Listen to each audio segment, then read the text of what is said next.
Okay, so you sent over some sources on this. Rabbi Zvi Kogan, Right. who died in the UAE, Yeah. and I gotta say, a rabbi in Dubai. That's pretty intriguing right off the bat. Absolutely. We've got news articles, some think tank reports, even some stuff on social media. Interesting. So clearly, there's a lot to this story. Definitely. Where should we even start with this?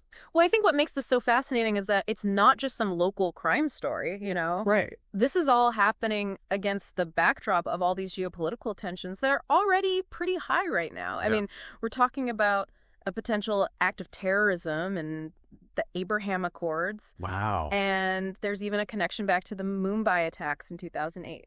Okay, so yeah, there's a lot to unpack here. For sure. Maybe we could start by just getting a sense of who Rabbi Kogan was. Sure. The sources mention that he was young, only 28 years old. Yeah. And he was running this kosher grocery store in Dubai called Ryman Market.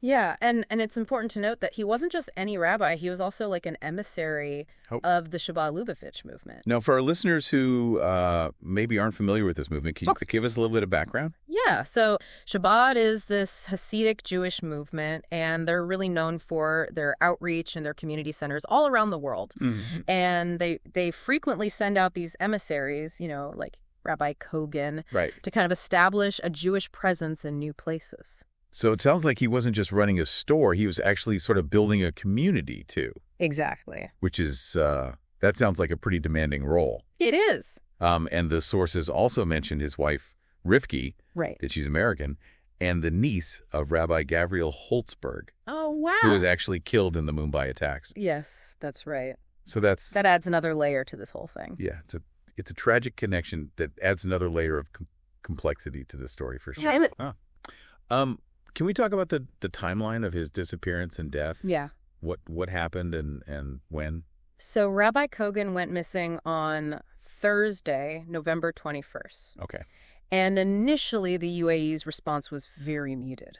Really? Yeah. They only acknowledged his Moldovan citizenship, not his Israeli one. Oh, wow. And they just simply said that he was missing and out of contact. So even the initial response seems like it was really carefully worded. It was. Though we're trying to avoid making things worse. Exactly. And that's because you have to remember that the UAE is walking this very fine line right now. Yeah. I mean, they're trying to attract foreign investment.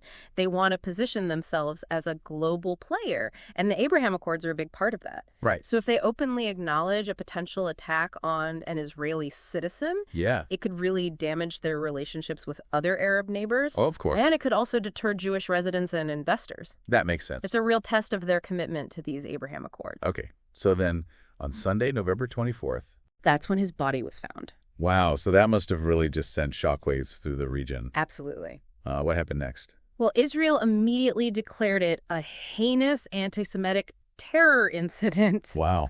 And they vowed to bring whoever was responsible to justice. That's a bold statement. It is. It's a direct accusation, and it puts a lot of pressure on the UAE to respond. And how did they react? Well, so far they've been relatively silent about the details of the rabbi's death. I see. They're really stuck between a rock and a hard place. Yeah. Condemning Israel would risk a lot of backlash, but ignoring this could have some really serious consequences for their international reputation and their relationship with the Jewish community. Okay, so we've got this incredibly tense geopolitical situation as the backdrop. Yeah. But what about the actual investigation? Right. Who are the suspects here? Well, Israel has suggested that there might be terrorist involvement. Okay. And some reports even suggest that Iranian intelligence may have been tracking Kogan. Iran? Why would they target a rabbi in Dubai? Well, Iran has a history of conducting kidnappings in the UAE. Really? They're actually suspected in the disappearances of several individuals in Dubai over the last few years. Wow. And they also have a long-standing conflict with Israel, of course. Yeah. And they see the Abraham Accords as a direct threat to their influence in the region. So targeting Rabbi Kogan could be a way for them to just send a message. Exactly. Create chaos and try to undermine the relationship between the UAE and Israel. Absolutely. It's a classic tactic of asymmetrical warfare. Yeah. You hit a soft target to inflict the most psychological and political damage. Now, there was also a mention of Uzbek citizens possibly being involved. Right. How does that fit into this whole thing? That's one of the details that's really perplexing. Yeah. Some reports say that Uzbek citizens may have assaulted Rabbi Kogan and then fled to Turkey. Okay. Now, whether that was a personal dispute or a robbery gone wrong or something more, we just don't know yet.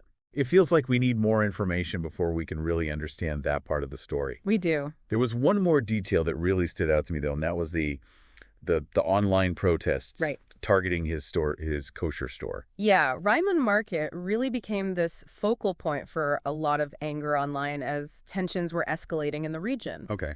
And it's important to remember the timing here. This was right after the Hamas attack on Israel and then the conflict in Lebanon. Right. Emotions were running very high. So these weren't just, random internet trolls or something. Yeah. These were protests that were having real-world consequences. Absolutely. There are reports that the mezuzahs... And those are the little cases that contain Hebrew scriptures. Okay. That Jewish people affixed to their doorposts. They were ripped off the doors of his store. Wow. This wasn't just online venting. This was vandalism. A very public display of anti-Semitism. Yeah, that's chilling. It is. Even in a place like Dubai, which tries to have this image of tolerance and cosmopolitanism. Right. These deep-seated tensions can erupt in some pretty disturbing ways. They can. It really highlights the vulnerability of people who become symbols. Yeah. Even if it's unintentional of these larger conflicts. Rabbi Kogan, just by running his store, he became a target. Exactly. For those who were channeling their anger over this whole Israeli-Palestinian conflict. Right. It's a pretty sobering thought. It is. And it makes you wonder, what did those closest to him think during all this? His family, the Chabad Lubavitch movement. Before his body was found, the Chabad Lubavitch movement was understandably calling for prayers for his safe return. Of course. They were holding on to hope. And after the discovery. They expressed their grief and shock, and they emphasized how tragic it was to lose another member of their community to violence. Yeah, it's just a stark reminder of the human cost of these complex geopolitical situations. It is. It's not just about headlines and politics. It's about real people.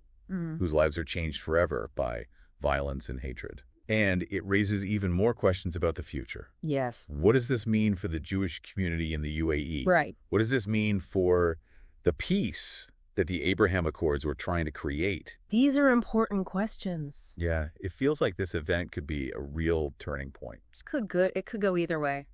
So where do we go from here?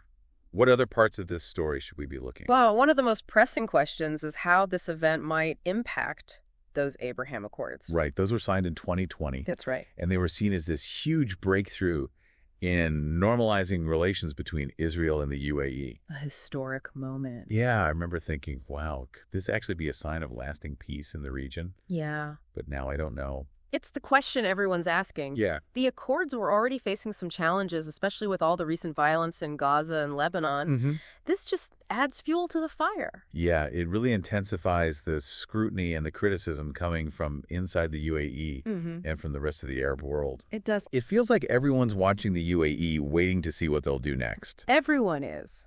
What are the different scenarios here? Well, on the one hand, the UAE could double down on their commitment to these accords. Okay. They could say that this was just an isolated incident and emphasize the need to keep cooperating with Israel to combat terrorism and to maintain stability in the region. That would be a bold move. It would. It would show that they're not going to back down because of pressure or intimidation. But is it realistic? What are the risks there? The risks are pretty significant. Okay. I mean, they could face a backlash from other Arab nations. Yeah. They could face economic sanctions, even threats to their security. And on the other hand, what if they distance themselves from the accords? That's the other extreme. Yeah. They could suspend or even withdraw from the agreements. They could say that it's about security concerns and the need to appease public opinion. But wouldn't that have huge consequences, not just for their relationship with Israel, but for their global image?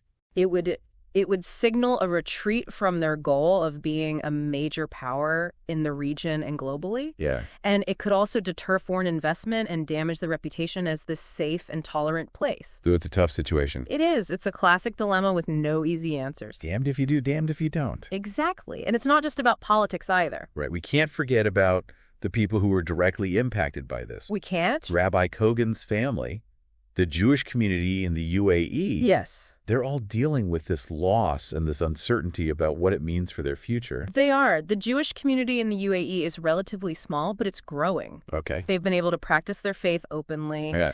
build synagogues. They even have kosher restaurants. Right. This incident has really shaken their sense of security. Of course. It makes them question whether they can truly feel safe and accepted in a region with so much animosity towards Israel.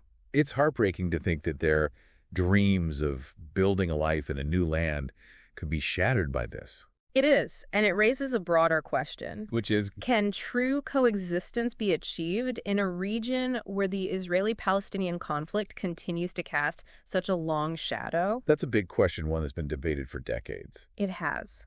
But this incident forces us to confront it in a very real way. It does. It's easy to talk about peace and tolerance in the abstract, but when something like this happens, Yeah. it exposes the fault lines and the prejudices that are just simmering beneath the surface. It's a reminder that building a truly peaceful and inclusive society isn't just about signing agreements. No. It's about changing hearts and minds. It is. It's about challenging biases and creating a culture of empathy and understanding. Exactly.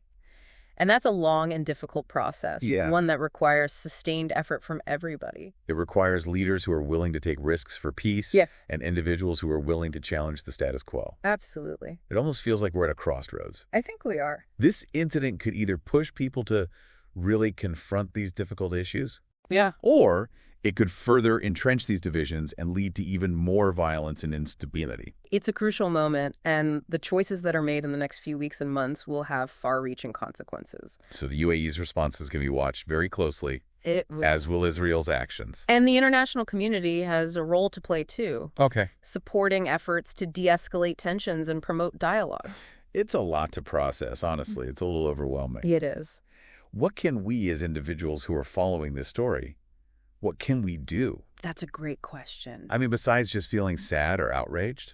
It's important not to underestimate what individuals can do. Okay. We can stay informed, we can challenge misinformation when we see it, and we can support organizations that are working to promote peace and understanding. So even small actions can make a difference. Absolutely. Change doesn't happen overnight. It's a gradual process. It's a ripple effect. Exactly. You know, as we've been talking about all of this, something keeps coming back to me. We've been focusing a lot on the political and diplomatic fallout. Right. But at the heart of this is a story about a human life that was cut short. Yes. A man with a family, a community, dreams for the future. We can't forget that. And his story is so connected to this region, the Israeli-Palestinian conflict, the hopes and anxieties surrounding these Abraham Accords. It is. It's a reminder that these big global events have real personal consequences. Absolutely. And those consequences extend far beyond Rabbi Kogan. They do? I mean, think about his wife, Rivki. Right. She's not only mourning the loss of her husband, she's now facing raising their children without him. That's right. It's just unimaginable. And then to make it even more tragic, I know. she's already experienced this kind of loss. Yes. Her uncle, Rabbi Gavriel Holtzberg, was killed in the Mumbai attacks. It's almost too much to bear. It is, and it underscores this cyclical nature of violence. Yes. How trauma is passed down through generations. Right. It leaves these lasting scars on people and communities. It does. And it makes me wonder about the long-term psychological impact on the Jewish community in the UAE. Sure. They were already living in a region where tensions were high. Yes. Now, with this act of violence, how can they possibly feel safe? It's a valid concern. Yeah. This could make some people reconsider their decision to live in the UAE. Right. It could also fuel fear and mistrust. Exactly. Which would make it even harder to bridge the divides between communities. It feels like a setback. It does. A blow to the very idea of peaceful coexistence. And it raises questions about the limits of tolerance. Yeah. Can a society really embrace diversity and pluralism when these underlying prejudices and historical grievances are still there? Those are tough questions. Right. Ones that go way beyond this particular case. They do. But I think we have to grapple with them if we want to create a world where these kinds of tragedies are less likely to happen. We do. We can't just focus on the symptoms. Yeah. We have to address the root causes. Okay. And that means tackling things like political disenfranchisement, economic inequality, historical injustices. Sounds daunting. Almost impossible. Where do we even begin? It starts with recognizing our shared humanity. Okay. Understanding that despite our differences, we're all connected. We need to foster empathy, challenge stereotypes, and promote dialogue. So it's about building bridges instead of walls. Exactly. And it's not just the responsibility of governments or international organizations. Okay. We can all play a role. Even in small ways. Even in small ways. It could be something as simple as having a conversation with someone who has different views. Right. Educating ourselves about other cultures, supporting organizations working for peace. Okay, so what can we take away from all of this? Sure. What's the one thing you hope listeners will remember from this deep dive? I hope they'll remember that even with all the chaos and complexity in the world, there's still hope. Okay. Hope for a future where peace and understanding win out. Yeah. But that future depends on what we do. It depends on our willingness to have difficult conversations, to challenge our own biases, and to work toward a more just and equitable world. It's a powerful message. Thank you. One that resonates, especially after going through this story. I agree. It's easy to feel overwhelmed by the news, to feel like we can't make a difference. It is. But you're right. It starts with each of us making choices in our own lives to promote empathy, understanding, and peace. And remember, the story isn't over yet. Right. The investigation is ongoing, and the geopolitical landscape in the region keeps changing. Yeah. It's important to stay informed, to look for different perspectives, and to keep having thoughtful discussions. This deep dive has been quite a journey. It has. A challenging one at times, For sure. but I think a valuable one. Definitely. It's forced us to confront some uncomfortable truths, to grapple with complex issues, and to think about the human cost of conflict and intolerance. It has. And it's reminded us that even in the face of tragedy, hope and resilience can survive. Absolutely. Thanks for joining us on this deep dive. My pleasure. We hope it's given you not just a deeper understanding of this event, Yes. but also a renewed sense of purpose That's right. and a commitment to building a better, more peaceful world. I hope so. That's it for this deep dive. Thanks for listening. Thanks, everyone. We'll be back next time with another look at a complex and fascinating story. See you then. Until then, stay curious, stay informed, and stay engaged. Take care.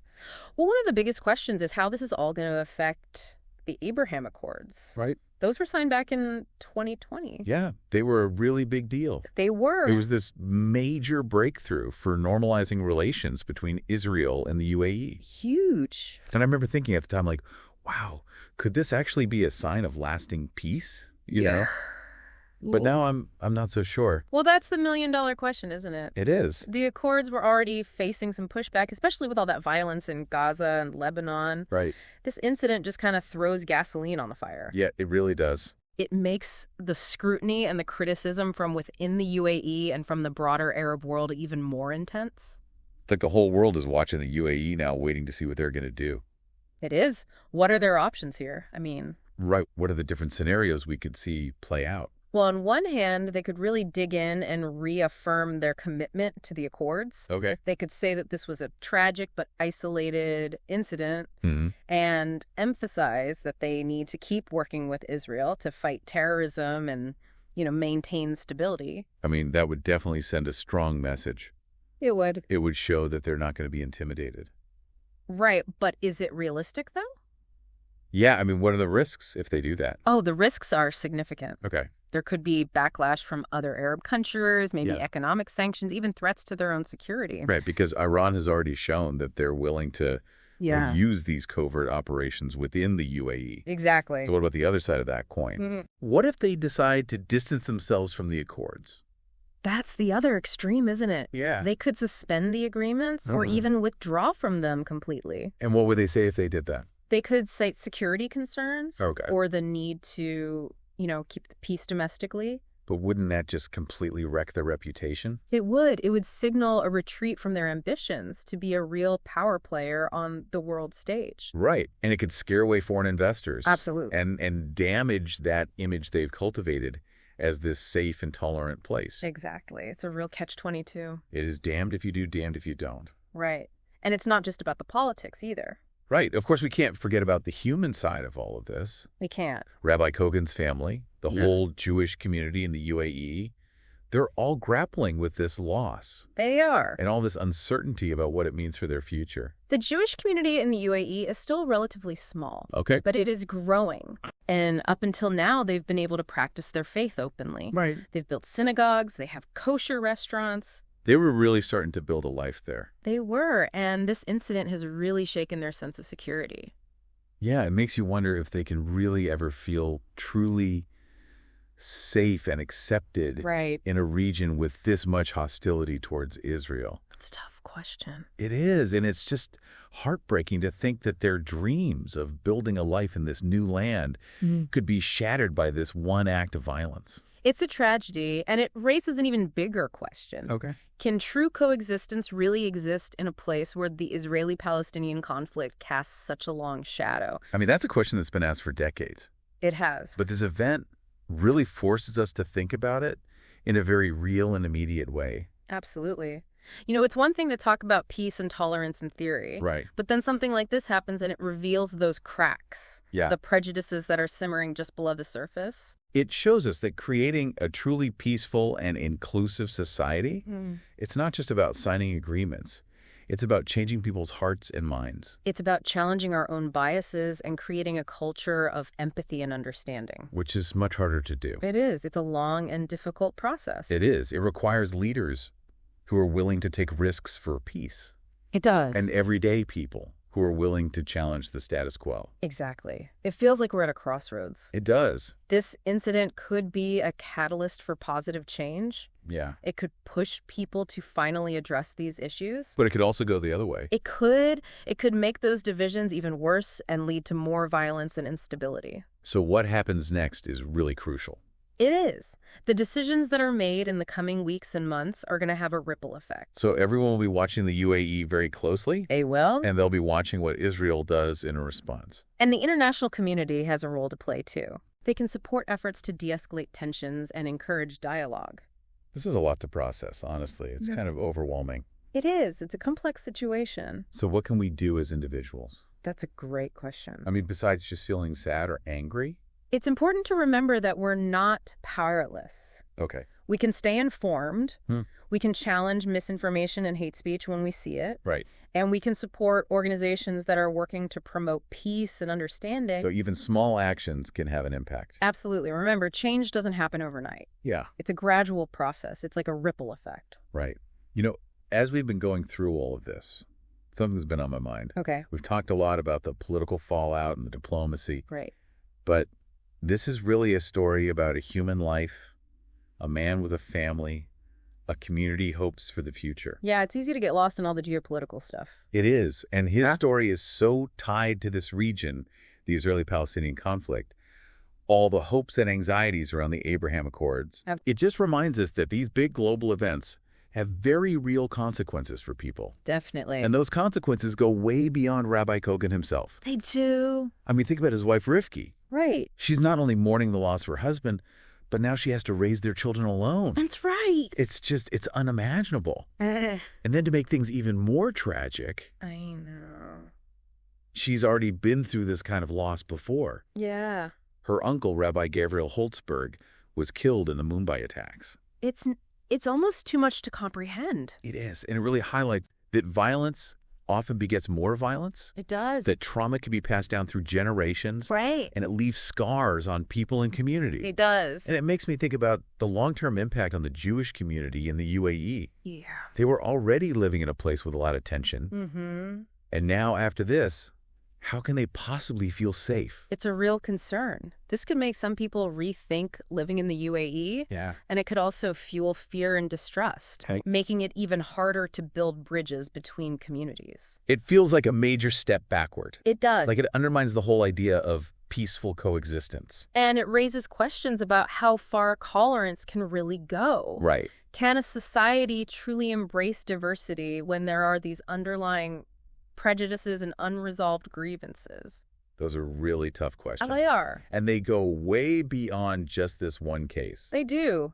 But I think we have to face them. We do. If we want to prevent these tragedies from happening again. We can't just treat the symptoms. Right. We have to deal with the root causes. And what are those? Things like political disenfranchisement, Okay. economic inequality, historical injustices. That's a tall order. Where do we even start? It starts with recognizing our common humanity. Oh. Understanding that even though we're different, we're all connected. Yeah. We have to build empathy, challenge stereotypes, and encourage dialogue. So instead of building walls, we build bridges. Exactly. And this isn't just on governments or international organizations. Right. We all have a role to play. So what can we do? What are some practical steps? It could be as simple as talking to someone with different views than your own, learning about other cultures, supporting organizations that are promoting peace. Every little bit helps. Every little bit helps. Okay, so after going through all of this, what's the one thing you want listeners to take away? I want them to remember that even with all the craziness in the world, there's still hope. Right. Hope for a future where peace and understanding win. Yeah. But that future depends on us. On all of us. It depends on our willingness to have tough conversations, to confront our own biases, and to work towards a more just world. That's a really powerful message. Thank you. And it's one that's especially meaningful after exploring this tragic story. I agree. It's easy to get caught up in the news cycle and feel powerless. It is, but we can make a difference. You're right. It starts with each of us. It does. Making choices that promote empathy, understanding, and peace. And remember, this story is still developing. That's true. The investigation is ongoing and things are changing quickly in the region. Yeah. So stay informed. Stay informed. Keep looking for different perspectives and have those tough conversations. This deep dive has been a journey. It has. A difficult one at times. Absolutely. But a necessary one, I think. I agree. It's made us confront some hard truths, wrestle with complex issues, and really consider the human cost of conflict. Yeah, it's a reminder that peace is fragile. It is. But it's also reminded us that even in the face of tragedy, hope and resilience can endure. Absolutely. Well, thank you for joining us for this deep dive. It's been a pleasure. We hope this is giving you a better understanding of this event. I hope so. And a renewed commitment to building a more peaceful world. Me too. That's all for this episode of The Deep Dive. Thanks for listening. Thanks, everyone. We'll be back next time with another look at a complex and compelling story. Until then, take care.